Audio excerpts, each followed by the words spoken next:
برادران ملت، خداوند عالم قرآن مجید میں ارشاد فرما رہا ہے کہ اللہ کی طرف سے تمہارے پاس نور اور کتاب بھیجی گئی۔ یہ عنوان سخن رہے گا انشاءاللہ ان مجالس میں۔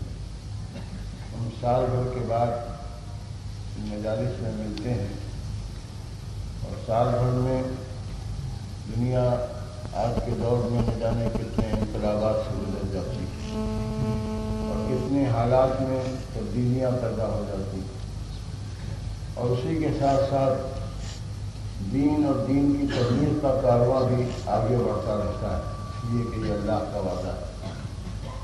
لیکن طاغوتی طاقتیں اور اسلام سے دشمنی اور عناد رکھنے والی شخصیتیں، اور خصوصاً جو یہ نہیں چاہتے کہ دنیا اسلام کو پہچان سکے اور اسلام کو سمجھ سکے اور اسلام سے وابستہ رہ سکے یا احکام و آئین اسلام پر عمل کر سکے، ان کے پاس شروع سے آغاز اسلام سے صرف ایک ہی نسخہ ہے، اس کے علاوہ کوئی دوسرا نسخہ نہیں، کیونکہ انہیں معلوم ہے کہ قرآن مجید اور اس کے احکامات اتنے جامع کہ جن کو کسی صورت سے بھی غلط ثابت نہیں کیا جا سکتا۔ دین اسلام ایسا دین ہے کہ جس کی جاذبیت میں کوئی کمی نہیں کی جا سکتی۔ وہ عقائد جس کو قرآن مجید نے دنیا کے سامنے پیش کیا ہے، جو علوم ترقی کرتے جا رہے ہیں اور دنیا کے اوپر رموز کائنات منکشف ہوتے جاتے ہیں، وہ عقیدوں میں پختگی آتی جاتی ہے اور دلائل و عقائد کے لیے فراہم ہوتے جاتے ہیں۔ جو مسلمان آفات اور مشکلات اور مسائل میں مبتلا ہوتا جاتا ہے، اتنا ہی احکام الہی کی اہمیت اس کی نظروں میں بڑھتی جاتی ہے۔ اس کے باوجود جن کو دشمنی ہے، جن کو عداوت ہے، جو اسلام کی مخالفت کا بیڑا اٹھائیں، ان کے سامنے کوئی راستہ ہی نہیں ہے، سارے راستے مسدود ہیں، سارے راستے محدود ہیں، کیونکہ انہیں معلوم ہے کہ قرآن مجید اور اس کے احکام کو بدلا نہیں جا سکتا، قرآن کی تفسیر کو تبدیل نہیں کیا جا سکتا، سیرت سرور کائنات میں تبدیلی لائی نہیں جائے۔ جتنے بھی ادیان آئے ان سب کے ماننے والوں نے آسانی سے ان دینوں کو بدل لیا۔ آپ کو معلوم ہے کہ قرآن ہی پہلی کتاب نہیں ہے، اس سے پہلے تقریباً 120 صحیفے نازل ہوئے، اس میں جناب ابراہیم پر نازل ہونے والے صحیفے مشہور۔ اسی طریقے سے 4 کتابیں بھی نازل ہوئیں، اس میں توریت، زبور، انجیل اور قرآن۔ توریت جناب موسیٰ پر نازل ہوئی، اور جناب موسیٰ کو طور پر پتھروں پر لکھی ہوئی ملی، اللہ نے پتھروں کو مکتوب کر کے ان کو وہ کتاب مرحمت فرمائی۔ زبور جس کی تلاوت جناب داؤد فرماتے تھے، وہ دعاؤں کا مجموعہ ہے، مناجات کا مجموعہ ہے کہ کس طرح سے ایک بندہ اپنے اللہ سے الہا جاری کرے، کس طریقے سے ایک بندہ اپنے خدا سے دعائیں طلب کرے اور دعائیں کرے۔ جناب داؤد جس وقت تلاوت کرتے تھے زبور کی اور دعائیں کرتے تھے اللہ کی بارگاہ میں، تو ان کی آواز، ان دعاؤں میں یہ تاثیر تھی کہ جانوران صحرا بھی رک جاتے تھے اور اس آواز کو سنتے تھے اور ان کی آنکھوں سے آنسو بہا کرتے تھے۔ انجیل جناب عیسیٰ پر نازل ہوئی۔ انجیل اس طریقے سے جمع ہوئی جیسا کہ آپ جانتے ہیں کہ جناب عیسیٰ کے دور میں لوگوں نے اسے حفظ کیا، اور جب جناب عیسیٰ باقی نہیں رہے تو ان کے 4 حوارین نے اس کو جمع کیا، اور وہی 4 شکلوں میں انجیل آپ کے سامنے موجود ہے۔ یہ تمام تاریخیں ثبوت فراہم کرتی ہیں کہ ان تمام کتابوں میں ترمیم و تنسیخ کی گئی۔ یہودیوں کا تو یہ حال ہے کہ انہوں نے جناب موسیٰ کی کتاب کو، توریت کو، اللہ کے احکام کو، جو جناب موسیٰ نے چھوڑے تھے اپنے بعد، تاریخیں بتاتی ہیں کہ جب تک وہ لوح اور وہ کتاب جناب ہارون اور ان کی اولاد کے پاس رہی، محفوظ رہی، اور جب سے یہودیوں نے اس کتاب پر قبضہ کیا تبدیلیاں کی، اور یوں ہی تبدیلیاں نہیں کی بلکہ سلاطین سے، بادشاہوں سے، شہنشاہوں سے، صاحبان دولت اور صاحبان ثروت سے رقوم لے کے، رقم حاصل کر کے توریت میں ترمیم و تنسیخ کر دیا، آیتوں کو گھٹا دیا، اضافہ کر دیا۔ اس کا تذکرہ خود قرآن مجید میں موجود ہے کہ یہودی وہ ہیں جنہوں نے اللہ کے کلام میں بیچا ہے، کلام کو، آیتوں کو فروخت کیا ہے۔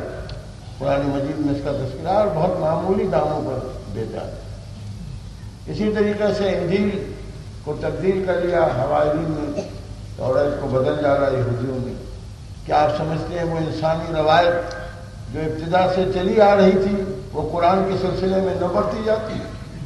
لیکن اللہ نے، چونکہ یہ آخری کتاب تھی، اس لیے پہلے ہی ارشاد فرما دیا کہ اللہ نے تمہارے پاس نور اور کتاب کو بھیجا، اور نور کا ذکر پہلے کیا اور کتاب کا ذکر بعد میں کیا۔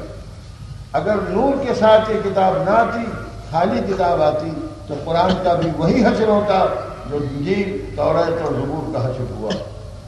تو اب مسلمان بھی سمجھتا ہے اور غیر مسلم بھی سمجھتے ہیں کہ اس کتاب میں ترمیم و تنسیخ تو ممکن نہیں ہے، لیکن اس کی تعویل میں تبدیلیاں کی جا سکتی ہیں، انٹرپریٹیشن اس کا اپنے لحاظ سے کیا جا سکتا ہے، اور نہ کیا گیا ہوتا تو آج اسلام کے 73 فرقے قرآن ہی سے دلیلیں نہ پیش کر رہے ہوتے۔ لیکن اللہ نے امت پر بھروسہ نہیں کیا، بلکہ اللہ نے نور کو بھیجا اور کتاب کو بھیجا۔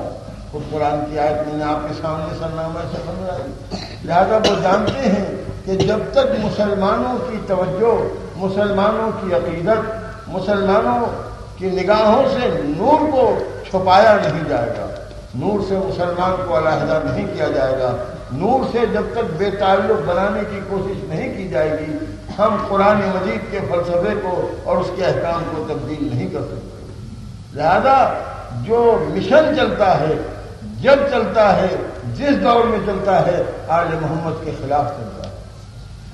وہ کوئی آل محمد سے عداوت، لوگ کہتے ہیں کہ صاحب ہماری سمجھ میں نہیں آتا کہ آپ لوگ جو یہ کہتے ہیں کہ لوگ اہل بیت کے دشمن ہیں، لوگ مولا کائنات علی ابن ابی طالب کے دشمن ہیں، تو ہم یہ مان سکتے ہیں کہ اس دور میں کچھ دشمن رہے ہوں گے، لیکن آج کسی کو دشمنی کرنے کا کیا سبب ہے؟ آج کسی کو مخالفت کرنے کا کیا سبب ہے؟ آج کوئی اہل بیت کا دشمن کیوں ہوگا؟ میں اس کروں گا سبب پہلے جو تھا وہ سبب آج بھی باقی ہے۔ جو دین میں تبدیلی کرنا چاہتا ہے، دشمنی اہل بیت سے نہیں ہے، دشمنی خدا سے ہے، دشمنی اہل بیت سے نہیں ہے، دشمنی اسلام سے ہے، دشمنی اہل بیت سے نہیں ہے، دشمنی قرآن سے ہے، دشمنی اہل بیت سے نہیں ہے، دشمنی سیرت رسول سے ہے۔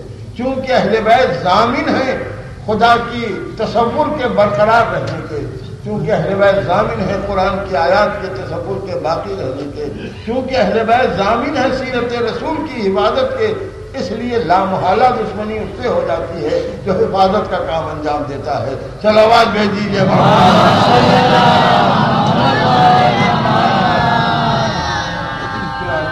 آج اسلام کے نام پر جو ہے وہ اسلام چونکہ ایک جنرل ٹرم، اسلام ایک ایسا لفظ ہے کہ جس سے سبھی فائدے اٹھا سکتے ہیں اور سبھی فائدے اٹھاتے ہیں۔ قرآن مجید اللہ کی کتاب، چند چیزوں کو سلوگن بنا لیا گیا ہے، چند چیزوں کو دنیا میں لوگوں نے ایک نمونہ بنا لیا ہے، سیمپل بنا لیا ہے، سلوگن بنا لیا ہے، ایک آواز بلند کرنے کا ذریعہ بنا لیا۔ چنانچہ جب بھی مسلمانوں کی توجہ اپنی طرف منعطف کرنا ہوتی ہے تو یا قرآن کے نام پر، یا قبلے کعبے کے نام پر، یا سیرت رسول کے نام پر، اور یا اللہ کے نام پر منعطف کی جاتی ہے، بلایا جاتا ہے ان کے ناموں پر، اور بات اپنی کہی جاتی ہے، بات اپنی سمجھائی جاتی ہے۔ تو ان مجلسوں میں انشاءاللہ جو موضوع گفتگو رہے گا وہ صرف اتنا رہے گا کہ کیا کتاب بغیر نور کے کافی ہے، یا نور کی بھی ضرورت ہے کتاب کے ساتھ؟ تو جو کتاب ہے وہ کون سی کتاب ہے اور وہ کیا کتاب؟ اور جو نور ہے وہ کون سا نور ہے اور وہ کیا نور. گفتگو قرآن مجید کے ساتھ ساتھ چلے گی، اس لیے کہ قرآن ہی کے حوالے سامنے آتے ہیں، قرآن مجید ہی کی آیات سامنے لائی جاتی ہیں اور قرآن ہی کا نام لیا جاتا ہے. اور قرآن کے نام پر مسلمان خوش عقیدہ مسلمان بے چین ہو جاتا ہے. اللہ نے یہ فرمایا ہے، اللہ کا یہ حکم ہے، لہذا ہم سب کو اللہ کی اطاعت میں احکام قرآنی پر عمل کرنا چاہیے. ان سے میری گزارش ہے کہ ہرگز اللہ نے یہ نہیں کہا ہے کہ ہم نے تمہارے پاس کتاب کو بھیجا ہے. اللہ نے فرمایا ہے کہ نور کو اور کتاب کو بھیجا ہے. تو خدا نے جب نور اور کتاب دونوں کو بھیجا ہے تو صرف بحث یہ ہے کہ کتاب کو نور کی روشنی میں پڑھا جائے یا اندھیرے میں پڑھا جائے. دو باتوں میں فرق ہو جائے گا. جو نور اللہ نے بھیجا ہے اس کی روشنی میں اگر کتاب پڑھی جائے گی تو اس کے معنی کچھ اور سمجھ میں آئیں گے، اور بغیر نور کے اگر کتاب پڑھی جائے گی تو معنی کچھ اور سمجھ میں آئیں گے. وہ نور کیا ہے، وہ نور کون سا ہے، یہ انشاءاللہ تفصیلات آپ کی خدمت میں آئیں گی. وہ کتاب کون ہے؟ تو سب نے کہا کتاب سے مراد قرآن مجید ہے، کتاب سے مراد اللہ کی کتاب ہے. تو جس وقت اللہ نے یہ آیت نازل کی تھی اس وقت یہ کتاب کی شکل میں تھی. جناب ایک سوال ہے کہ اللہ جو یہ ارشاد فرما رہا ہے کہ تمہاری طرف اللہ کی طرف سے من اللہ کی طرف سے نور بھیجا گیا ہے اور کتاب بھیجی گئی. تو ایک من اللہ کی بات واضح یہ ہے کہ مراد نور سے وہ نور ہوگا جو اللہ کی طرف سے بھیجا گیا ہے، اور کتاب سے مراد وہ کتاب ہوگی جو اللہ کی طرف سے بھیجی گئی ہے. میں کیوں اس بات پر زور دے رہا ہوں؟ اس بات پر میں اس لیے زور دے رہا ہوں کہ نور کی جگہ بھی لوگوں نے چراغ روشن کر لی ہے اور کتاب کی جگہ پر بھی لوگوں نے کتاب لکھ لی ہے. تو آپ کیا الزام لگا رہے ہیں؟ اللہ کی کتاب کی جگہ پر کس نے کتاب لکھی؟ جو چاہے آپ کسی کتب فروش کی دکان پر چلے جائیں اور کتاب ہدیہ لے آئیں اللہ کی، اوپر عربی میں اللہ کی کتاب لکھی ہوگی اور نیچے ترجمے میں کسی عالم دین کی کتاب لکھی ہوگی. اللہ نے اردو والا قرآن نہیں نازل کیا، اللہ نے عربی والا قرآن نازل کیا ہے.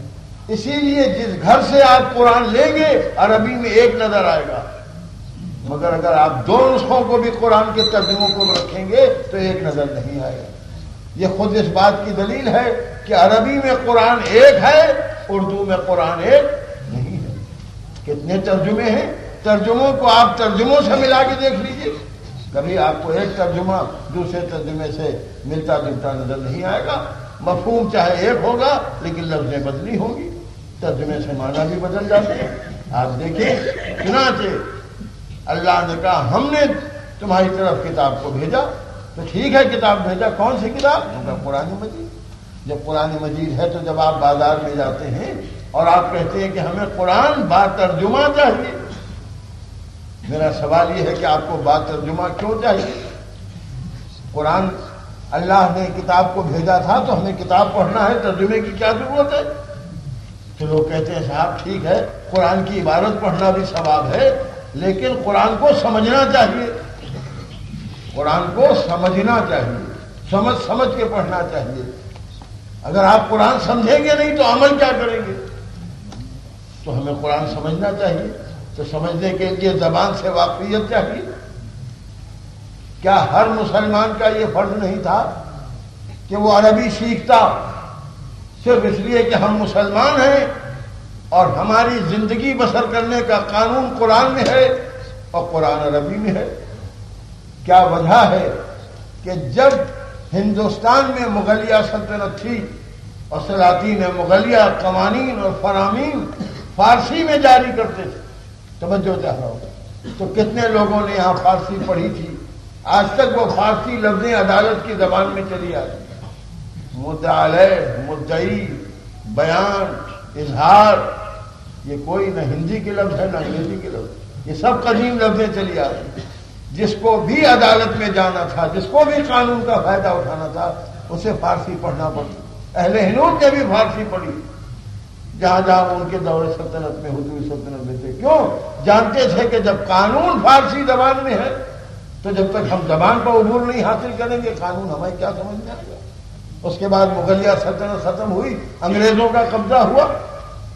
تو جب انگریزوں کا قبضہ ہوا تو انگریزوں نے انگریزی میں قانون بنا کے پیش کرنا شروع کیا.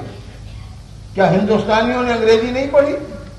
کس نے نہیں پڑھی؟ ہندوؤں نے نہیں پڑھی کہ مسلمانوں نے نہیں پڑھی کہ شیعوں نے نہیں پڑھی کہ سنیوں نے نہیں پڑھی کہ حنفی نے نہیں پڑھی کہ شافعی نے نہیں پڑھی کہ مالکی نے نہیں پڑھی کہ حنبلی نے نہیں پڑھی. کون تھا جس نے انگریزی نہیں پڑھی؟ کس لیے پڑھی؟ اس لیے کہ حکومت کی زبان انگریزی ہے، قانون انگریزی میں ہے، لہذا قانون سمجھنا ہے تو ہم کو انگریزی پڑھنا پڑے. سب نے انگریزی پڑھی اور انٹرنیشنل لینگویج بن گئی. کیوں انگریزی انٹرنیشنل لینگویج بن گئی؟ اس لیے کہ انگریزوں کی حکومت ساری دنیا پر چھا گئی. سورج غروب نہیں ہوتا تھا ان کی حکومت پر، اور آج اکثر دن نکلتا ہی نہیں ہے ان کی حکومت. یہ انقلاب ہے کہ نہیں ہے؟ اب آپ ملاحظہ فرمائیں کہ سب نے پڑھا، انگریزی حاصل کی. کیوں حاصل کی؟ کیونکہ صاحب اس لیے حاصل کرنا پڑی کہ اگر سمجھنا ہے تو انگریزی پڑھنا پڑے گی. لہٰذا ہم کو انگریزی پڑھنا، قانون سمجھنا. حاکم کی زبان ہے، حکومت کی زبان. جہاں کی زبان اردو تھی وہاں کے لوگ اردو پڑھتے. اس لیے پڑھتے ہیں اردو کہ صاحب قانون سمجھنا ہے تو اردو میں مہارت حاصل کرنا ہے. اسی طریقے سے آپ ساری دنیا کو دیکھ لیجیے. میں تو اپنے بر صغیر کا تذکرہ آپ کے سامنے کر رہا ہوں. اب اس کے بعد جب سے ہندی آئی ہے، مسلمانوں کے بچے ہندی پڑھ رہے ہیں کہ نہیں پڑھ رہے؟ مجھے حیدرآباد کا تو پتہ نہیں ہے. یہاں کچھ تیلگو تیلالم جو زبان یہاں کی ہوگی سرکاری وہ پڑھ رہے ہوں گے، اور ہمارے یہاں یو پی وغیرہ کی طرف سے ہندی سب پڑھتے ہیں. یہاں بھی اسکولوں میں ہندی ضرور ہوگی، کمپلسری ہوگی. کیوں؟ اس لیے ملک کی زبان ہندی ہے. اور جو بزرگ جنہوں نے کبھی ہندی سنی نہیں تھی وہ بھی کہتے ہیں کہ بھائی ریڈیو سننا ہے، خبر سمجھنا ہے تو کچھ واقعیت حاصل کرنا ہے. اس کا مطلب یہ ہے کہ جس قانون پر چلنا ہے اس کی زبان بھی سیکھنا ہے. میرا ایک سوال ہے کہ ہر طرف سے اسلام اسلام، قرآن قرآن، آیتوں کے سب ترجمے بیان ہو رہے ہیں. کبھی کسی نے اس بات پر زور دیا کہ ہر مسلمان کا فرض ہے کہ وہ عربی پڑھے؟ عربی پڑھنا ضروری ہے تمہارے لیے اس لیے کہ تمہارا قانون ہی عربی زبان میں ہے. اگر سارے علماء اسلام توجہ چاہو شروع سے اس بات کو بحد واجب قرار دیے رہتے کہ نہیں، ہر مسلمان کا فرض ہے چاہے وہ کسی خطہ ارض میں ہو کہ وہ عربی پڑھے اور قرآن کو سمجھنے کی کوشش کرے، تو آج کو صورتحال دوسری ہوتی. لیکن نہ جانے کیوں اس میں مفاد سمجھا گیا کہ عام مسلمان خود عربی نہ پڑھے تاکہ ہم جو معنی بتائیں اس کے اوپر ایمان لے آئے. چل آواز بھیج دیجیے.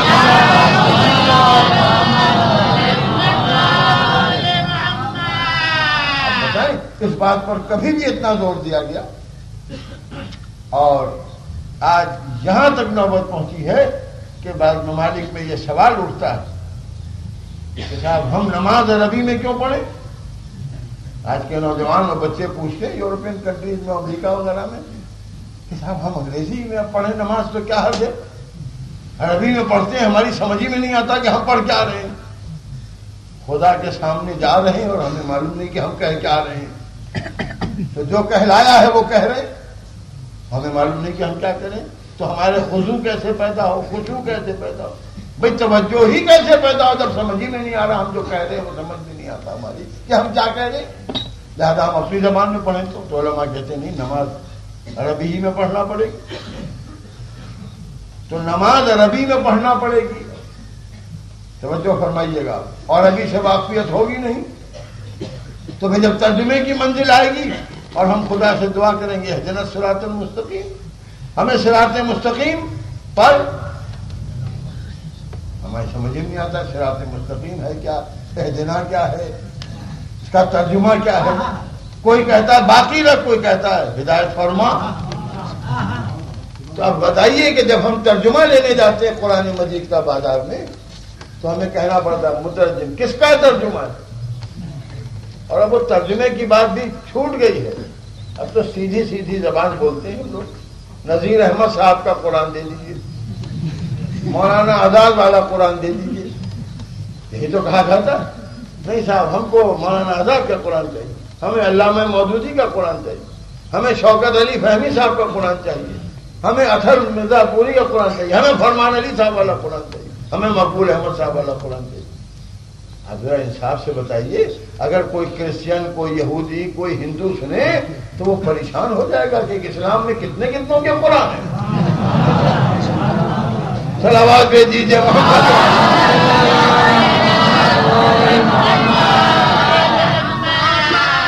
زبان تو پوری یہی ہے کہ ہمیں کہنا چاہیے بازار میں جا کے کہ حضور ہمیں کلام اللہ چاہیے، ہمیں اللہ کی کتاب چاہیے، ہمیں قرآن مجید چاہیے۔ میں ترجمہ، مگر وہ ترجمہ مولانا آزاد والا ہو، وہ ترجمہ مولانا فرمان علی صاحب والا ہو، وہ ترجمہ شوکت علی فہمی صاحب والا ہو، وہ ترجمہ فلاں والا ہو۔ ٹھیک ہے، اتنا کس کے پاس ٹائم ہے کہ اتنا تفصیلی جملہ بولے گا؟ مقبول احمد صاحب کا قرآن دیجیے، فرمان علی صاحب کا قرآن دیجیے، نذیر احمد صاحب کا قرآن دیجیے، مولانا آزاد کا قرآن دیجیے، علامہ مودودی کا قرآن دیجیے۔ قرآن کل تک اللہ کا تھا، آج مودودی کا ہو گیا، کل تک اللہ تھا، آج فرمان علی صاحب کا ہو گیا۔ آپ سمجھے نہیں، آپ سمجھائیے۔ تو مطلب ہمارا ترجمہ ہے، تو جو ہم اتنے بڑے ہو کے نہیں سمجھے تو یہ بچے کیا سمجھیں گے؟ کل تو یہی سمجھیں گے کوئی مولوی فرمان علی صاحب تھے، ان پر قرآن نازل ہوا تھا، کوئی سمجھے گا مولانا آزاد تھے، ان پر کوئی قرآن نازل ہوا تھا۔ تو جتنے ترجمے ہوں گے اتنے قرآن ہو جائیں گے۔ اور اگر آپ کہیں گے نہیں قرآن ایک ہی ہے، اور کسی نے ترجمہ پڑھنا شروع کیا تو ایک ترجمے کو جب دوسرے ترجمے سے مختلف دیکھے گا تو اسے یقین ہو جائے گا اللہ نے سب پر الگ الگ نازل کیا۔ ان پر نازل کیا کہ سیدھے راستے کی ہدایت فرما، ان پر نازل کیا کہ سیدھے ہدایت راستے پر باقی رکھ۔ تو آپ جو اسلام کی بات نوجوانوں کے لیے کرتے ہیں، ہم بھی کرتے ہیں، لیکن ہمارے اور آپ کے اپروچ میں صرف یہ فرق ہے کہ آپ چاہتے ہیں کہ اسلام سمجھ میں آ جائے، ہم چاہتے ہیں حقیقی اسلام سمجھ میں آ جائے۔ چل آواز بھیج دیجیے۔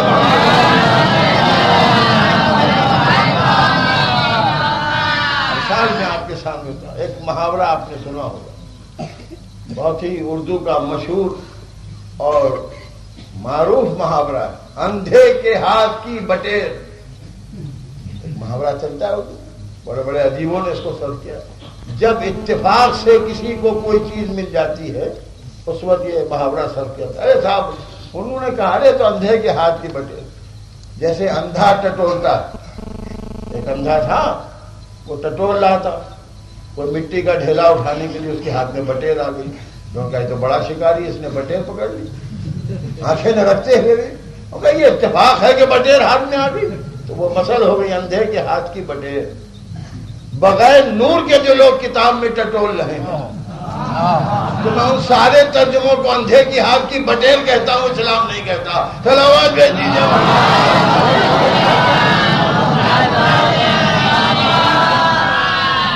توجہ فرمائیں، اب آپ لحظہ فرمائیں، آیات ہیں قرآن مجید کی، احکام الہی ہے، قرآن وہی ہے، کتاب وہی ہے۔ اور وہی کیوں ہے؟ یہ وہی رہتا تھوڑی اگر نور کا وجود نہ ہوتا، اگر نور نہ بھیجا ہوتا اور نور کا وجود نہ ہوتا تو یہ کتاب بھی وہ کتاب نہیں رہتی۔ اب آپ قرآن مجید کو دیکھیے کہ ہم عربی پڑھتے نہیں، نہ ہم پر عربی پڑھنے پر زور دیا۔ میں اس لیے کہہ رہا ہوں کہ میں بھی آپ ہی میں شامل ہوں، عربی نہ پڑھنے والوں میں، اس لیے کہہ رہا ہوں، میں اپنے کہہ رہا ہوں، آپ کو نہیں کہہ رہا ہوں کہ ہمیں بچپنے سے خیال یہ نہیں آیا۔ اور انتہا دیکھیے آپ، توجہ فرمائیے گا میری بات پر، کہ منبر تک آ گیا تو کس سہارے سے آ گیا؟ ترجموئی کے سہارے سے تو آ گیا۔ اب اگر صحیح ترجمہ ہے تو بیان صحیح ہے، اور اگر غلط ترجمہ ہے تو بیان غلط ہے۔ سلام کہہ دیجیے۔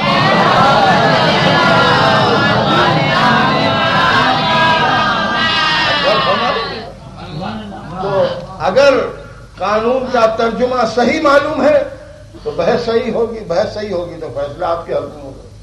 اور اگر میں نے غلط ترجمہ کر دیا اور عدالت میں آپ کی طرف سے بحث کر دی تو آپ تو ہار گئے۔ مگر صاحب ہم کو تو ہار گئے مقدمہ، آپ نے کیسی بحث کی؟ میں نے کہا صاحب کیا لفظ کا ترجمہ فلاں کتاب میں نے یہ دیکھا تھا، لغت میں یہ دیکھا تھا۔ وہ کہا آپ تو لغت میں دیکھ کے مقدمہ لڑے اور یہاں ہمارا حسابی کتاب ختم ہو گیا۔ تو ایسے ہی قیامت کے دن سارے وکیل ہوں گے، موکل کے ہاتھ میں ان کے دامن ہوں گے، حضور کیا ہوا، یہ ہم کہاں جا رہے ہیں؟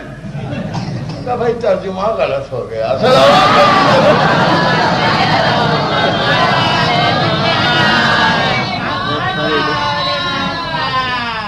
آپ جتنے ترجمے اٹھا کے دیکھ لیں سب میں ضرور آپ کو تھوڑا بہت فرق ملے گا. تو یہ فرق کیوں ہے؟ یہ فرق کیوں ہے؟ تفسیر کی بات ابھی نہیں کر رہا ہوں، ابھی صرف ترجمے کی بات. اور تفسیر اٹھا کے دیکھیں گے تو زمین و آسمان کا فرق ملے گا.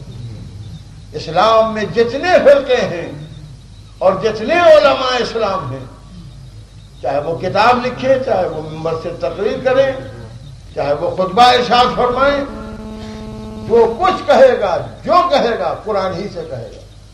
اور یہی نہیں کہ قرآن سے کہے گا، بلکہ یہ ثابت کرے گا کہ جو ہم کہہ رہے ہیں وہ صحیح ہے اور اجرو قرآن صحیح ہے اور ہم مطابق قرآن کہہ رہے ہیں. تو آپ مجھے انصاف سے بتائیے کہ اب ہم جب خدا کے سامنے جائیں گے قیامت کے دن اور ہم کہیں گے ہم نے سب نے قرآن پر عمل کیا، بھائی تم تو 73 فرقے بن گئے. پھر کیسے بنتے؟ تو نے ایسی زبان میں کتاب بھیجی جس میں ایک ایک لفظ کے 22 تو معنی تھے. سمجھا چاہ رہا ہوں. تو جب ایک ایک لفظ کے 22 معنی تھے تو جس نے جو چاہا وہ معنی لی. اب تو کیا کہہ سکتا ہے؟ وہی ہم پر تو آئی نہیں، وہی تو رسول اللہ پائی. ہم تک تو کتاب پہنچی تیری، اور جب کتاب ہم تک پہنچی تو جو ہماری سمجھ میں آیا اس کو ہم نے عمل کیا. پھر ہمیں برتنا پڑے گا. صحیح و غلط کے ہم ذمہ دار نہیں ہیں، تو ذمہ دار ہیں. تو آپ بتائیے پھر کیسے نبی نے کہا کہ 73 میں ایک ہی فرقہ جائے گا؟ سب جائیں گے. ایک ہی کیوں جائے گا؟ سب جائیں گے کیونکہ سب قرآن بدلتے. تو خدا کہے گا نہیں، تم نے تو تعویل کر لی، تم نے تو غلط تعویل کر لی. تو یہ غلط و صحیح کا معیار تو نے بتایا تھا. اللہ نے کہا ہم سے قانونی بحثیں نہ کرنا، ہم نے پہلے ہی کہہ دیا تھا نور و کتاب مبین. پہلے ہم نے نور کہا تھا پھر کتاب کہی تھی. تم نے بغیر ہمارے نور کے کتاب کو کیوں پڑھا؟ چلو وہ نور کون ہے؟ تفاسیر میں لکھا ہے کہ میں انشاءاللہ دوسرے انداز سے آپ کی خدمت میں عرض کرنے کی کوشش کروں گا. دیکھیے اندھیرے اور روشنی کا فرق کیا ہے؟ اندھیرے اور روشنی کا صرف فرق یہ ہے کہ روشنی میں جو کام ہوگا اس میں اختلاف نہیں ہوگا. توجہ فرمائیے گا. اور اندھیرے میں جو کام ہوگا اس میں اتحاد نہیں ہوگا. لائٹ جل رہی ہے، میں نے کہا صاحب آپ بتاتا ہے یہ جو ٹیپ ریکارڈر سامنے رکھا ہے اسے اٹھا لی. تو جو بھی آئے گا اسی ٹیپ ریکارڈر کو اٹھانے آئے گا کیونکہ دکھائی دے رہا ہے. اور ابھی لائٹ آف کر دی جائے کہ یہ ٹیپ ریکارڈر اٹھا لیے، کوئی ان کا ٹیپ ریکارڈر اٹھا لے گا، کوئی وہاں اٹھا لے گا. 10 رکھے ہیں ان کا صاحب دکھائی تو دیتا نہیں کہ ہم نے ٹٹولا ٹیپ ریکارڈر سا جو لگا اٹھا لیا. لیکن اگر نور ہے تو وہی چیز اٹھائی جائے گی جس کے لیے حکم دیا جا رہا. سمجھو گا بھائی نور کی منزل میں ایک تو دعویٰ ہی نہیں ہے کسی کے نور ہونے کا. اور اگر جہاں قرآن کی ہدایت کی منزل بھی آئی ہے تو اگر 4 دعوے دار بھی ہیں قرآن سے اسلام سمجھانے کے تو چاروں میں ایکا نہیں اختلاف ہے. اور یہاں 12 تفسیر کرنے والے ہیں جن میں اختلاف نہیں ہے. اسی سے دلیل ہے کہ یہ نور ہی نور ہے، وہ ظلمت ہی ظلمت ہے. بہت دلچسپ موضوع ہے اور آپ بہت لطف اندوز ہوں گے. جو مولا نے چاہا یعنی اندھیرے اور ظلمت کا اسلام نور میں کیا نور ہے؟ وہ نور کہاں ہے؟ نور ہے ان کا صاحب نور سے مراد ذات سرور کائنات ختمی مرتبہ جناب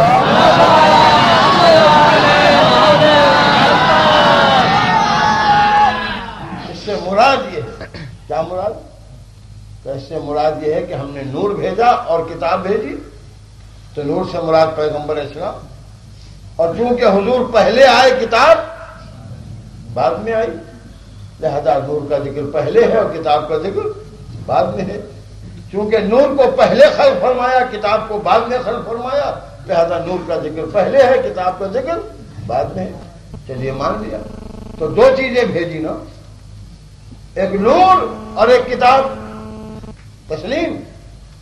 ہاں صاحب یہ تو قرآن میں ذکر کیا ہے کہ ہم نے تمہارے پاس اللہ کی طرف سے نور آیا اور کتاب آئی.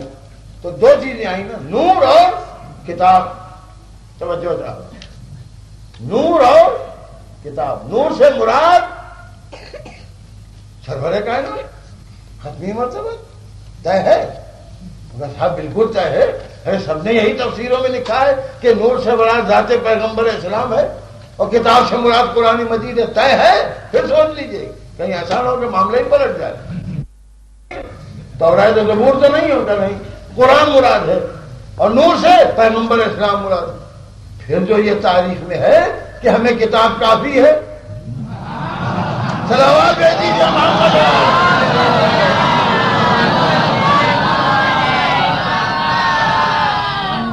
ذرا ایک اور یہ اسلام کی ایک اہم شخصیت نے جو یہ جملہ کہا ہے وہ تاریخ میں موجود ہے کہ ہم کو اللہ کی کتاب کافی ہے. یہ کس چیز کے مقابلے میں کہا وہ آپ ہم کو سمجھا دیجیے. کیونکہ اللہ نے دو چیزیں بھیجی، نور اور کتاب. نور سے مراد صرف اور صرف ذات پیغمبر اسلام، دوسرا کوئی مراد نہیں. صلوات بھیج دیجیے محمد.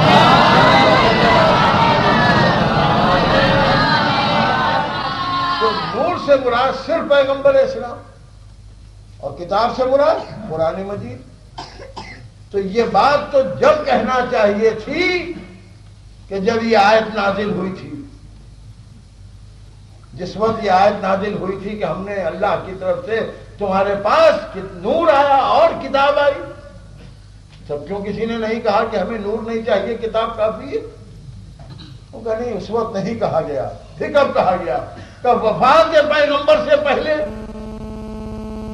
آپ یہ بھی توجہ فرمائیے گا، یعنی وفات سے پہلے کہا گیا ہمیں کتاب کافی ہے. تو اللہ کی طرف سے تو نور آیا تھا اور کتاب آئی تھی، اور نور تو خود ہی جا رہا تھا.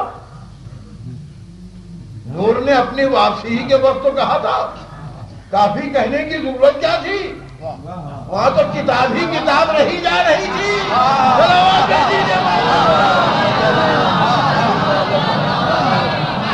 وہ نور تو گل ہی ہو رہا تھا. وہ نور تو اپنے چھپنے کی خبر دے رہا تھا. وہ نور تو اپنی پوشیدگی کا اعلان کر رہا تھا. وہ تو نور اپنی واپسی کا اعلان کر رہا تھا. وہ تو کہہ رہا تھا میں تم میں سے جا رہا ہوں. تو کتاب ہی رہی جاتی خالی. تو کتاب تو کافی تھی ہی، اس لیے کہ اگر کتاب کافی نہ ہوتی تو نور کو اللہ واپس کیوں لیتا؟ تو اس جملے کے کیا معنی کہ ہمیں اللہ کی کتاب کافی ہے؟ اللہ کہتا ہے ہم نے نور اور کتاب کو بھیجا، امت کہتی ہے ہمیں کتاب کافی. تو اگر اس آیت کے مقابلے میں ہے تو رسول کی رسالت کا انکار ہے. واہ واہ واہ، ذرا صلوات بھیجیے محمد.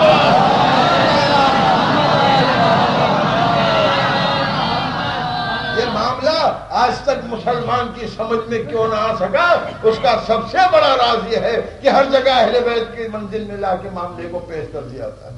معاملہ اہل بیت کا نہیں ہے. اہل بیت سے تو کسی کا کوئی جھگڑا ہی نہیں، اہل بیت سے تو کوئی واسطہ ہی نہیں. سارا معاملہ تو اللہ اور رسول اور کتاب کا ہے. اللہ بھیجنے والا دو چیزیں، نور اور کتاب. جب نور کہہ رہا ہے میں جا رہا ہوں تو کتاب ہی تو چھوڑ کے جا رہا ہے. تو کتاب کافی ہونے کے کیا معنی؟ وہ کہہ رہے پیغمبر اسلام نے دو چیزوں کو کہا تھا اس لیے کہا گیا. تو وہ دوسری کیا چیز تھی؟ توجہ چاہ رہا. ارے خدا کہتا ہے ہم نے دو ہی چیزیں بھیجی ہیں، نور اور کتاب. تو اب نبی کیا چھوڑ رہے تھے؟ کتاب. تو کتاب وہ دوسری چیز تھی کیا جو چھوڑ رہے تھے؟ ہمیں دو چیزوں کے علاوہ کچھ آیا ہی نہیں، یا نور آیا یا کتاب آئی. نبی نے بتا دیا کہ دیکھو نور بھی چھوڑے جا رہا ہوں، کتاب بھی چھوڑے جا رہا ہوں. صرف یہی تو منزل ہے کہ جب تک وہ نور، اس نور کا نام، توجہ تھا، جب تک اس نور کا نام محمد ہے قبول ہے، اور جہاں سے اسی نور کا نام علی ہوگا قبول نہیں ہے. تو لفظی ہی بحث تو ہوئی نور تو بدلے گا نہیں، نام بدلے گا، اصلیت کہاں سے بدل جائے گی؟ توجہ فرمایا۔ تو جہاں سے نام بدلے گا، نام سے اختلاف ہے، تو اب علی نام کیسا ہے جس سے اختلاف ہے؟ یہ تو نام اللہ کا بھی ہے، یہ تو نام اللہ کا بھی، علی اللہ کا بھی تو نام ہے۔ تو جنہیں نام ہی سے عداوت ہوگی، تو جس کا بھی نام علی ہوگا اس سے عداوت ہوگی۔ اگر خدا بھی علی ہے تو اس سے بھی عداوت ہوگی، اگر نام ہی کی ضد ہے۔ کیونکہ صاحب نام کی بحث نہیں ہے، شخصیت کی ہے۔ تو اگر شخصیت کی بحث ہے تو کنہ حقیقت الگ الگ ثابت کیوں نہ ہوگی؟ آپ اگر آپ رسول اسلام اور علی ابن ابی طالب کی کنہ حقیقت الگ ثابت کر دیں اور ڈیمارکیشن کر دیں اور ہماری کو سمجھا دیں یہ اور چیز ہے وہ اور چیز ہے، تو ٹھیک ہے بھائی، یہ قبول ہے یہ نہیں قبول ہے۔ لیکن جب ایک ہی نور کے دو نام ہیں، ایک قبول ہے ایک نہیں قبول ہے، تو سوائے اس کے اور کوئی منطقی نتیجہ نہیں نکلتا کہ جب تک نور کتاب پہنچائے گا قبول۔ توجہ چاہ رہا ہوں، یعنی جب تک نور کا کام کتاب پہنچانا ہوگا ہمیں نور منظور، لیکن پہنچا کے ہمیں دے کے چلا جائے، حضور معاف کیجئے گا، انشاءاللہ تفصیل عرض کروں گا، یہ تو اہل بیت کے سر چلی گئی بات۔ اگر ان کے بعد 12 امام ان کے جانشین نہ ہوتے، توجہ چاہ رہا ہوں، اور خود پیغمبر اسلام کی زندگی طولانی ہوتی تو 12ویں کو پردے میں نہ چھپنا پڑتا۔ یہ مسلمان ایسا ہے کہ انہیں خود پردے میں چھپنا پڑتا۔ چلو بھیج دیجیے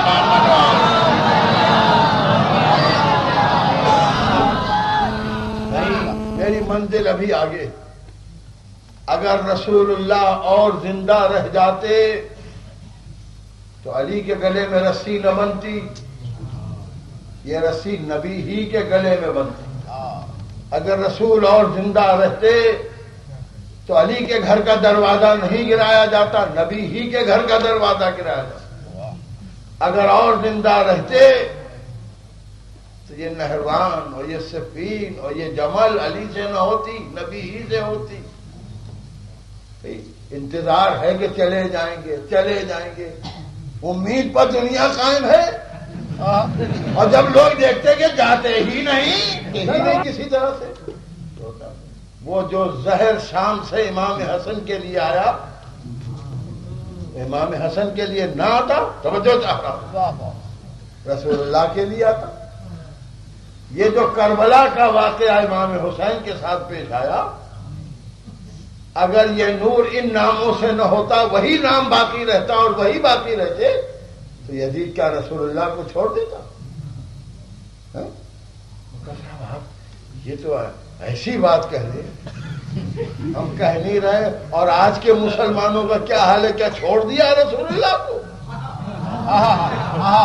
دیکھا وہ تو چلے گئے، نورانیت رہ گئی، تو کہ ہمارے جیسے تھے، نور کہاں تھے؟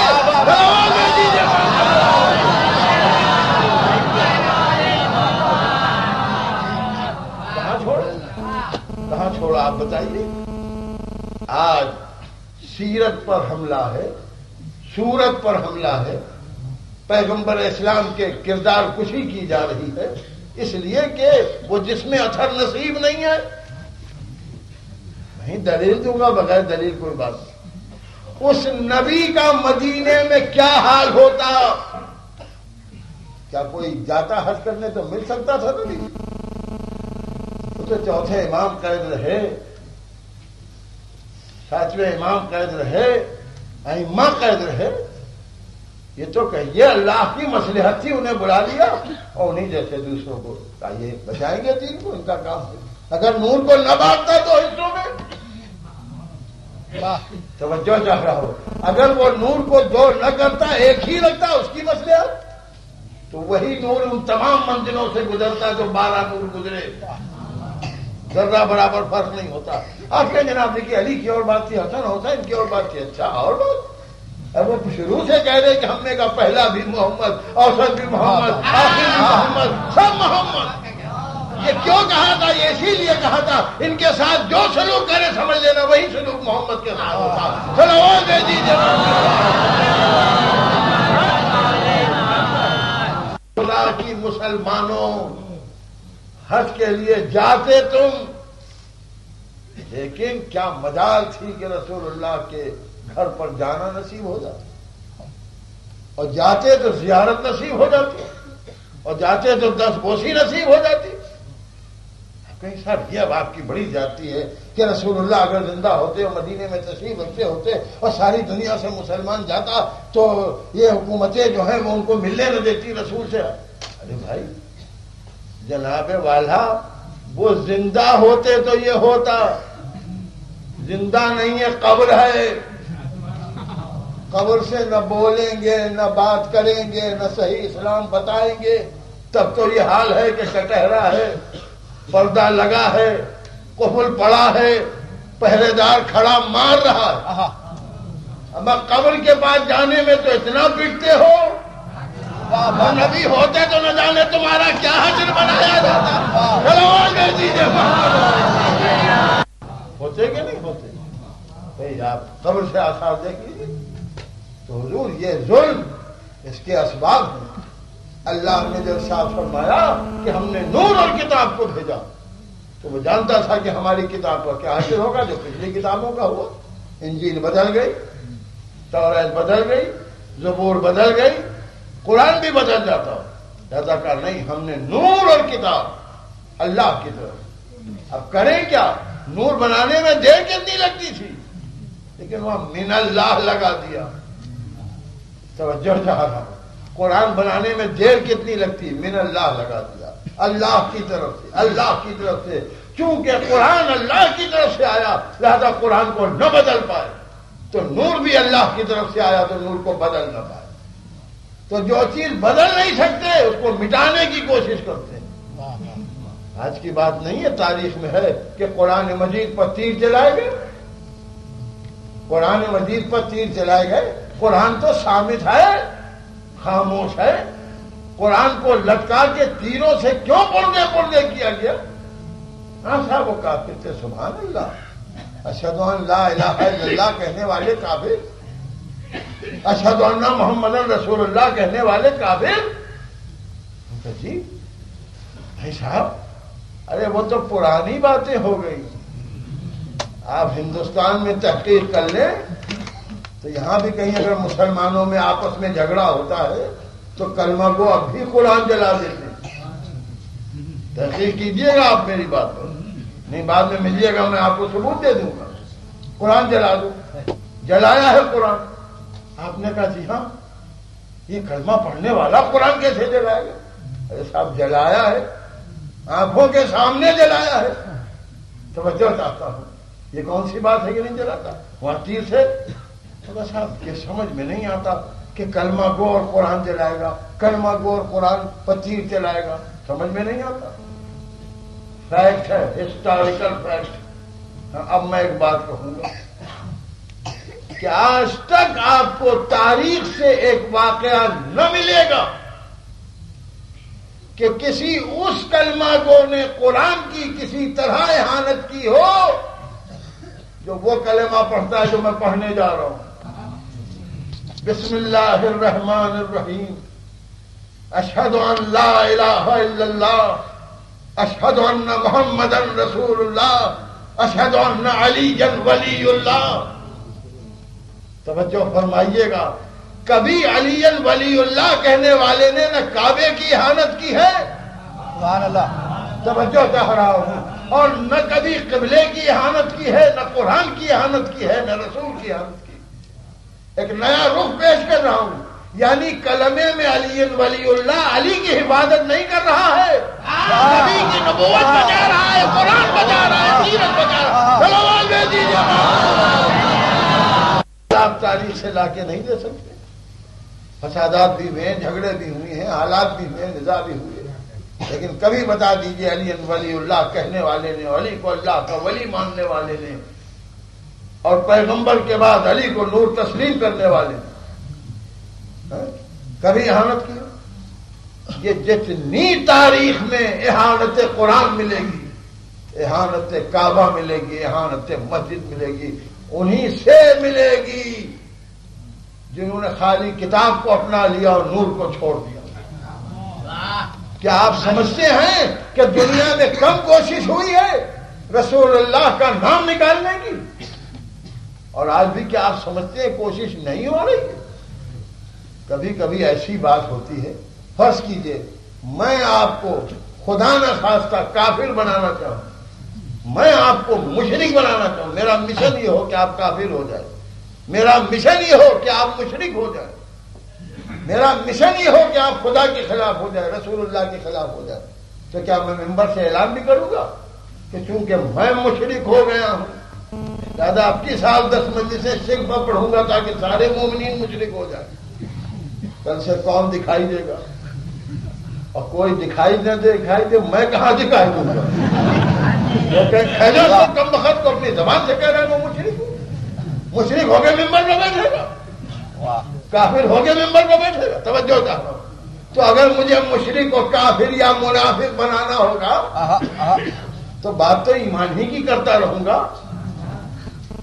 آپ کو کوئی دے کہ یہ آپ زہر نوش فرما لیں، بہت تازہ کشید ہے اور بہترین زہر ہے، آپ کہیں دماغ آپ کا صحیح ہے؟ تو جسے زہر دینا ہوتا ہے شربت میں ملا کے دیتا، توجہ چاہ رہا ہوں، تو شربت میں زہر ملا کے دیتا۔ تو اسلام میں جن کو گمراہی پھیلانا تھی وہ خدا کے وجود کا کھل کے کیسے انکار کرتے، رسول کی رسالت کا کھل کے کیسے انکار کرتے؟ یاد کرتے تو زہر ملاتے، ہمارے جیسے ایک پھٹکی ہے زہر کی لیکن ایمان لے جاتے، جیسے ہم ویسے وہ، ڈاکیے تھے پہنچایا چلے گئے۔ توجہ فرمائیے گا، نور نہیں تھے، بشر تھے، وہی نہیں آتی تھی، بس علم نہیں تھا، بس جتنا اللہ نے قرآن بھیجا اتنا ہی رہتے تھے، باقی بات اللہ امی رہتے تھے۔ یہ سب زہر کی پھٹکیاں ہیں جو کلمے کے ساتھ ملی۔ توجہ فرمائی آپ نے، یعنی ایمان خراب کرنے کے لیے آدمی آگے بڑھتا ہے۔ آج دنیا اللہ والی بن گئی ہے، ان کو کیا ربط اللہ سے؟ جس رسول کو دیکھا اسے پہچانا نہیں، تو جس اللہ کو دیکھا ہی نہیں اسے کیا پہچانیں گے؟ اللہ والے بنتے ہیں ہم تو جناب اللہ، بس جو کچھ ہے وہ اللہ، جو کچھ ہے وہ اللہ جل شانہ، اللہ تعالیٰ بس اللہ اللہ اللہ۔ اللہ کا مطلب ہے رسول اللہ چھوڑو۔ آپ انصاف سے بتائیے، مجھے اگر آپ کے رسول کو چھوڑوانا ہوگا تو میں کہوں گا جو کچھ ہوں میں ہوں، رسول اللہ کیا ٹھیک؟ لیکن دماغ خراب ہے، یہ ہذیان بک رہا ہے۔ آج میں رسول کو کچھ کہہ دوں تو آپ مجھے کہیں گے ہذیان بک رہا ہے۔ کل رسول اللہ نور کی نشاندہی کر رہے تھے، مت کہہ رہے تھے ہذیان کہہ رہے ہیں۔ صلوات بھیج دیجیے۔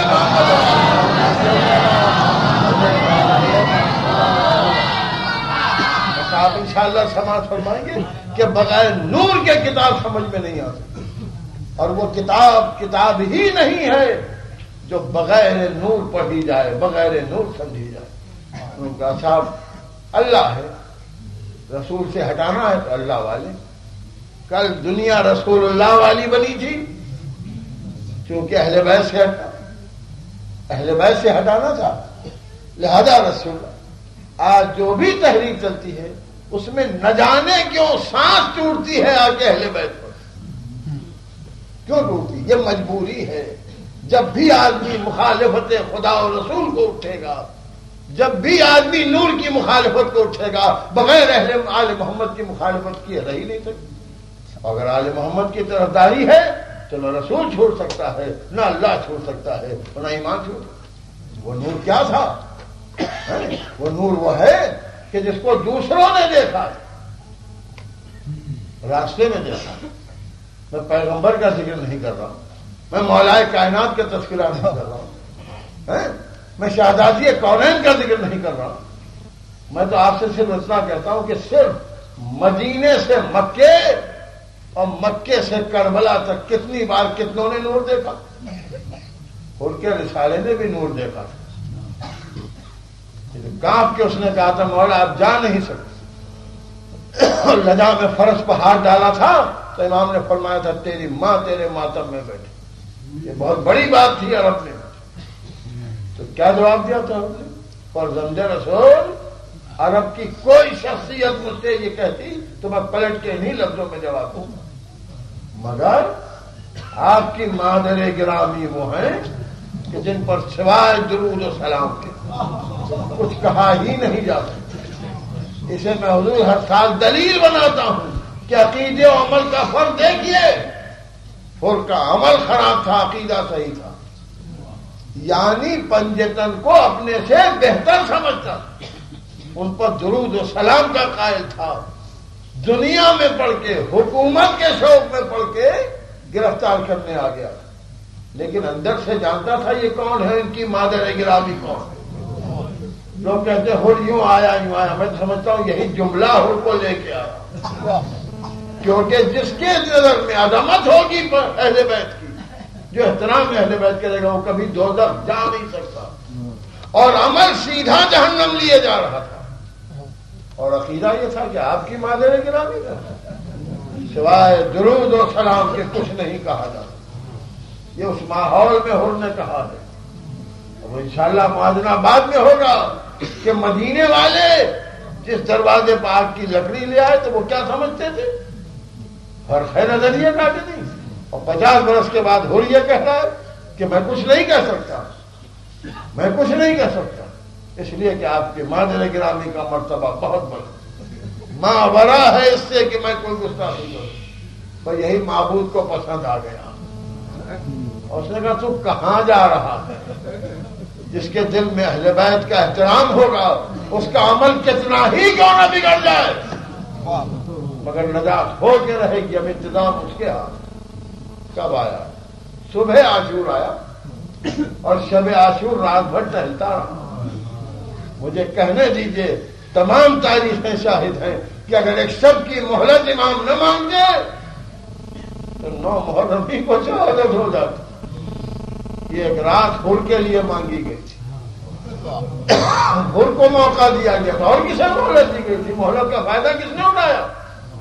ہر ہی نے تو اٹھایا، اور وہ آیا اور رات بھر خیمے کے سامنے ٹہلتا رہا، بیٹا غلام حیرت سے دیکھتا، آخر جو صبح کو پوچھ ہی لیا بابا ہم نے آپ کو کبھی اتنا بے چین نہیں پایا، بڑی بڑی لڑائیوں میں جاتے دیکھا، کہ میرے لال میں لشکر سے مرعوب ہو کے نہیں تھا، جان کے خوف سے نہیں تھا، پھر ایک طرف جنت ہے ایک طرف جہنم، میں بیچ میں ٹہل رہا ہوں۔ بتا دیا ہر نے کہ جنت کیا ہے اور جہنم کیا ہے، جدھر حسین ہے ادھر جنت ہے، جدھر حسین کی مخالفت ہے ادھر جہنم ہے۔ کبھی بابا فیصلہ کا جنت، کبھی عمل میں دیر کیا ہے، عمل میں دیر کیا کہ نہیں میرے لال ذرا اجالا ہو جائے، چھپ کے نہیں جانا چاہتا تھا، وہ اجالا ہوا تو بابا اجالا ہو گیا، کہ جا کے عمر سعد سے کہہ دے، شمر سے کہہ دے، خولی سے کہہ دے، عرض سے کہہ دے کہ میں جا رہا ہوں۔ گیا بیٹا اور جا کے کہا عمر سعد بابا کا پیغام ہے کہ میں امام کی خدمت میں معافی مانگنے کو جاتا ہوں۔ بے چینی پھیل گئی، شمر خولی عمر سعد سب نے آگے گھیر لیا، کہاں لا رہا ہے؟ لاکھوں کی فوج ہے ادھر 72 کے آتے اور یہ پریشانی، اور نے کہا میں جنت جا رہا ہوں۔ کیا کرتا ہے؟ ملک رائے نہیں لے گا، یہی کہا ہے عمر صاحب نے کہ ملک رائے نہیں لے گا، رائے کی حکومت نہیں لے گا۔ اس نے کہا میں جنت جا رہا ہوں، ملک رائے لے کے کیا کروں گا؟ تو دیکھ اگر تو چلا گیا تو یزید تیرا گھر مسمار کر دے گا، تیرے بچوں کو قتل کر دے گا۔ انہوں نے کہا کیا بکتا ہے جب نبی کا گھر لوٹ رہا ہے، نبی کی حالات، میرا کیا سوال ہے؟ میں نے اس لیے تجھ سے کہلایا تھا کہ اطلاع دے کے تو تو یہ نہ کہے کہ میں پردہ شب میں نکل کے چلا گیا۔ کوئی روک سکا؟ لاکھوں کا لشکر نہ خود کو روک سکا، نہ بھائی کو روک سکا، نہ غلام کو روک سکا۔ ہمیشہ اس کو دلیل بنا کے عرض کرتا ہوں کہ جو کوئی حق پہ آنا چاہے اسے کوئی روک نہیں سکتا. اب آنا نہ چاہے تو اس کی بات ہی اور. تو گھر کو نہ روک پایا اتنا بڑا لشکر، لیکن آگے بڑھا تو خود رک گیا. رک گیا تو بیٹے نے پوچھا بابا کیوں رک گئے؟ حق کی طرف بڑھتے ہوئے قدم تو کبھی رکا نہیں کرتے. بابا آپ کیوں ٹھہر گئے؟ کہ میرے لال خطا کار گناہ گار، ان ہاتھوں سے لگام ہے پر چلا میرے دونوں ہاتھ رومال سے باندھ دے. ان کے بیٹے نے رومال سے ہاتھ باندھ ہاتھوں کو بندھوا کے آگے چلا، پھر گھوڑے کو روک دیا. بیٹے نے کہا بابا آپ کیوں رکے؟ کہا بیٹا آوازیں سن رہا ہے، خیام حسینی سے جو آوازیں آ رہی ہیں انہیں سن رہا ہے؟ اس نے کہا ہاں بابا سن رہا ہوں. کیا آواز آ رہی ہے؟ بابا بچے کہہ رہے ہیں پیاسے ہیں پیاسے ہیں، اور رو رہا تھا. کہ میرے لال یہ کس کے بچے پیاسے؟ یہ ساقی کوثر کے لال ہیں. یہ بیٹا یہ ان کے بچے پیاسے ہیں جنہوں نے میری فوج کو پانی پلایا، مجھ کو پانی پلایا. اب بابا پھر جانا تو ہے، کہا چلوں گا لیکن ابا سے میرا منہ چھپا دیا. بیٹے نے ابا چہرے پر کھینچی بات کی. ابا میں منہ چھپائے ہوئے، ہاتھوں کو بندھوائے ہوئے ایک چھوٹا سا قافلہ حق کی طرف بڑھ رہا. جب آگے بڑھا تو بیٹے نے آواز دی اللہ اکبر. تو بیٹا کیوں تکبیر کہی؟ کہ بابا عجب منظر. تو کیا منظر ہے؟ کہ انصاران حسین مرحبا مرحبا کہتے ہوئے. بابا معلوم ہوتا آقا نے آپ کے استقبال کو بھیجا. اور چیخیں مار کے رونے لگا. آگے بڑا پھر کہا اللہ اکبر. آپ کیا دیکھا بیٹا؟ کہ بابا اہل بیت رسالت آ رہے، بابا قمر بنی ہاشم آ رہے، بابا شبیہ پیغمبر علی اکبر آ رہے، شہزادے اور آپ کے استقبال کو آ رہے. ایک مرتبہ بیٹے نے گلوگیر آواز میں کہا اللہ اکبر. کہ میرے لال کیا دیکھا؟ کہ بابا اب تو خود امام تشریف لا. بھئی یہ سننا تھا کہ گھوڑے سے کون پڑا. کہ میرے لال جب امام قریب آئے مجھے بتانا. بیٹے نے بازو پکڑا، آگے بڑھا. کہ بابا منزل سامنے ہے، جھک کے قدموں پر سر رکھا. جب جملہ فرمایا جناب حر نے پوچھتے ہیں آقا کیا میری خطا معاف ہو سکتی ہے؟ جواب ملا حر میں نے معاف کیا، میرے خدا نے معاف کیا. اٹھایا گلے سے لگایا، چل کے خیمے میں آرام کر. آقا خیمہ گاہ تک نہ لے جائیے، کیونکہ بچوں سے شرم آتی ہے، بیویوں سے حجاب آتا ہے، یہ آوازیں ہم سے سنی نہیں جاتی. اور تو جانتا ہے نہ خیموں میں کھانے کے لیے کچھ ہے نہ پینے کے لیے، مگر تھوڑی دیر سائے میں بیٹھ جائے اس لیے کہ تو ہمارا مہمان ہے. یہ سننا تھا کہ ہر تڑپنے لگا آقا میں مہمان ہوں، کیا آپ مہمان ہیں؟ نہیں آقا آپ اجازت دے دیجیے، مرنے کی اس دنیا میں جینے کو جی نہیں جاتا. اصرار کر کے ہر نے اجازت لی. جوان بیٹے کو دیکھا کہ میرے لال پہلے تو جا، دل بدل جاتے. دنیا کا باپ چاہتا ہے کہ بیٹے کی زندگی میں مر جائے، مگر ذرا کربلا کی تاثیر دیکھیے. کہ میرے لال پہلے تو جا. دیکھ رہا تھا کہ یہاں بیٹے بھی حسین کے ساتھ ہیں، لہذا میں بھی داغے پہ سر اٹھا لوں تاکہ حق وفا ادا ہو جائے. ایک مرتبہ بیٹا آگے بڑھا، 55 منٹ کی زحمت، ارباب ادا. تاریخ یہ بتاتی ہے کہ بہادر باپ کا بہادر بیٹا، دلیر باپ کا دلیر بیٹا باپ سے زیادہ شجاعت لے رہا تھا. کہ ایک مرتبہ عمر صاحب نے کہا کس سے لڑ رہے ہو؟ یہ حر کا بیٹا، اسے گھیر کے قتل کرو. تیر برسنے لگے، نیزے باز قریب آ گئے، اتنا خون بہا کے گھوڑے پر نہ سمجھا گیا. جب گھوڑے سے گرنے لگا آواز دی بابا میری مدد کو آ گیا. اور دوسری آواز دی آقا میرا آخری سلام کو. تاریخ کہتی ہے کہ ہور بے چین ہو کے دوڑا، آواز دے رہا تھا میرے لال کدھر ہے تو، اے میرے فرزند کدھر آئے تیرا باپ؟ ایک مرتبہ کان میں آواز آئی، ہور ادھر آ جا، ہور ادھر آ جا، تیرا بیٹا ادھر ہے۔ اس آواز کا ہور مڑا، اب جا کے کیا دیکھتا حسین بیٹھے ہوئے ہیں، بیٹے کا سر جانو پر رکھا ہے،